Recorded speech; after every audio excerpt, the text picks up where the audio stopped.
You are staring at a board. 64 squares, 2 colors, no dice, no luck. Just you, your opponent, and 32 pieces of carved wood. You've probably played it. Maybe you lost badly, maybe you swore you'd never touch it again. But the real answer to why this game still exists, 14 centuries later, is far stranger than you think. Chess is not really a game. Not in the way you understand games. It is a fossil. A living fossil of how the human brain learned to think ahead. And your brain right now still carries the marks of it. Let's go back. Not to a tournament hall, not to a grandmaster study. Back to northern India somewhere around the 6th century. There was no chess yet. There was a game called Chaturanga. The name means 4 divisions of the military. Infantry, cavalry, elephants, chariots. 4 arms of an ancient army, shrunk down onto a grid. This wasn't entertainment first. It was a rehearsal. A miniature war played out on cloth or carved stone so that kings and generals could practice the one skill that mattered more than any weapon, predicting what the other side would do next. Think about that for a second. Before there were flight simulators, before there were war games run on computers, there was a board with a king and his soldiers, teaching the mind to see 3 moves into the future. The game traveled. It always does. Merchants carried it into Persia, where it picked up the word Shah, meaning king. When a king was trapped, they said, Shah Mat. The king is helpless. Say that fast enough and you get something familiar. Checkmate. From Persia, the game moved into the Arab world, and something happened there that changes everything. Arab scholars didn't just play chess, they studied it, they wrote it down. They recorded famous endgames, they analyzed strategy, they treated it the way a scientist treats a specimen. This is the first hint of something important. Chess was never just play. From its earliest centuries, it was research into the shape of decision-making itself. By the time it reached medieval Europe, the pieces had changed costumes. The elephant became a bishop, the chariot became a rook. The vizier, once the weakest piece on the board, became the queen, and around the 15th century, she became the most powerful piece of all. Historians actually debate why. Some say it mirrors the rise of powerful queens in Europe at the time, women like Isabella of Castile, who ruled with real authority. Nobody can prove it for certain, but the coincidence is hard to ignore. Even a board game, it seems, absorbs the politics of its era. So chess had its rules by around 1475. That part of the story you might expect. Here's the part you don't. Chess is not actually about war anymore. It stopped being about war centuries ago. What it became instead is a mirror for how the human mind builds expertise. And this is where the story gets scientific. In the 1940s, a Dutch psychologist named Adriaan de Groot decided to study chess masters the way a biologist studies a rare animal. He sat grandmasters down, showed them positions from real games, and asked them to think out loud. What he found broke the assumption everyone had about genius.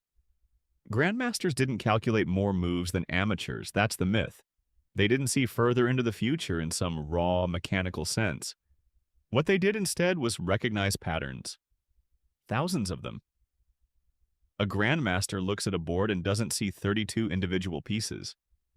He sees 5 or 6 familiar shapes, chunks of meaning, the way you see a word instead of a scramble of letters. Later, in the 1970s, 2 researchers named Herbert Simon and William Chase pushed this further.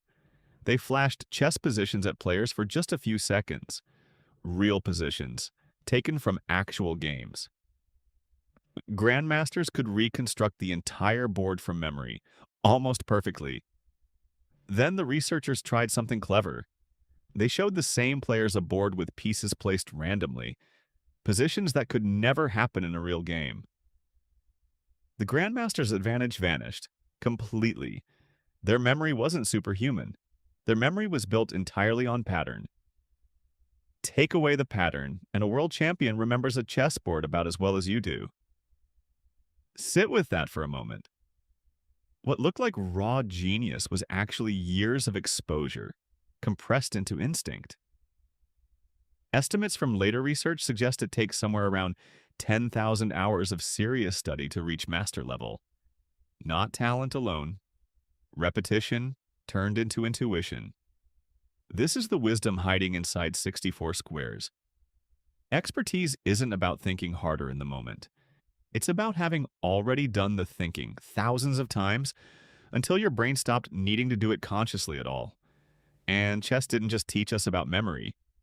It became one of the first battlegrounds for testing what a machine could do that a human could. In 1997, a computer called Deep Blue beat the reigning world champion, Garry Kasparov, in a full match. It felt at the time like a door closing on human uniqueness. If a machine could outthink the greatest chess mind alive, what exactly separated us anymore? But here's the twist almost nobody talks about. Kasparov didn't disappear into irrelevance. He did something stranger. He started playing chess alongside computers instead of against them, a format some now call advanced chess or centaur chess. And the surprising result was this. A decent human player working with a decent computer could often beat a supercomputer working alone. The machine had raw calculation. The human had judgment about which calculations were even worth doing. Together, they outperformed either one by itself. That's not a small finding. That might be the entire lesson of the modern era, hiding inside a board game. The future doesn't belong to pure machine or pure human.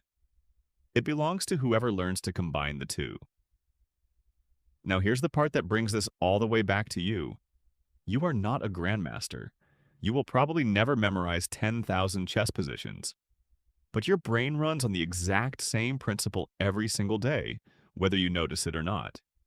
When you drive a familiar route without thinking, when an experienced doctor glances at a scan and immediately senses something is wrong before consciously analyzing it, when a chef tastes a sauce and instantly knows what it's missing, that is chunking.